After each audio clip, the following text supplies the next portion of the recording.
सच्ची शिक्षा। शिवशंकर महाराज एक गांव में 125 मन गुड़ बांट रहे थे। एक लड़की को वे जब गुड़ देने लगे तब उसने इनकार करते हुए कहा, मैं नहीं लूँगी।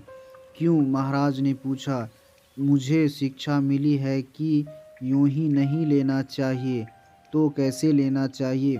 ईश्वर ने 2 हाथ तथा 2 पैर दिए हैं और उसके बीच में पेट दिया है, इसलिए मुफ्त में कुछ भी नहीं लेना चाहिए। यह तो आप मुफ्त में दे रहे हैं, मजदूरी से मिले तो ही लेना चाहिए। महाराज को आश्चर्य हुआ, इसको ऐसी शिक्षा देने वाला कौन है? यह जानने के लिए उन्होंने पूछा, तुझे यह सीख किसने दी? मेरी माँ ने।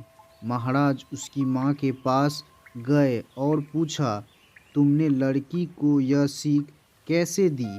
क्यों महाराज, मैंने इसमें नई बात क्या कही? भगवान ने हाथ पैर दिए हैं, तब मुफ्त क्यों लेना चाहिए? तुमने धर्मशास्त्र पढ़े हैं?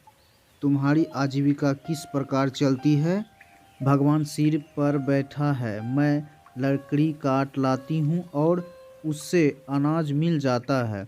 यो मजदूरी से हमारा गुजर बसर सुख संतोष के साथ निभ रहा है। तो इस लड़की के पिताजी व बहन उदास हो गई।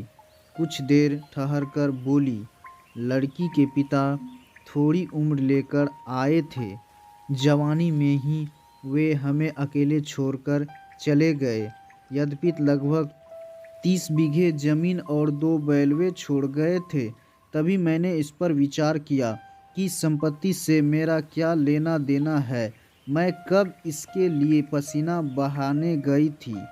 अथवा यदि मैं पुरानी बुढ़िया होती या अपंग तो अपने लिए संपत्ति का उपयोग भी करती, परंतु ऐसी तो मैं थी नहीं। मेरे मन में आया कि इस संपत्ति का क्या करूं?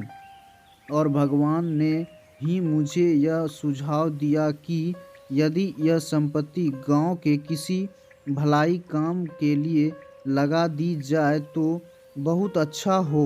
मैंने सोचा, ऐसा कौन सा कार्य हो सकता है? मेरी समझ में यह आया कि इस गांव में जल की बहुत तकलीफ है, इसलिए कुआं बनवा दूं। मैंने संपत्ति बेच दी और उससे मिली हुई रकम एक सेठ को सौंपकर उनसे कहा कि आप इन पैसों से एक कुएं बनवा दें। सेठ भले आदमी थे, उन्होंने परिश्रम और कसर करके कुएं के साथ ही उसी रकम से पशुओं के जल पीने के लिए भी खेत में बनवा दी। इस प्रकार उस बहिन ने पति की संपत्ति का हक छोड़ करके उसका सदुपयोग किया। इस प्रकार की समझ तथा संस्कार से बढ़कर और कौन सी शिक्षा हो सकती है?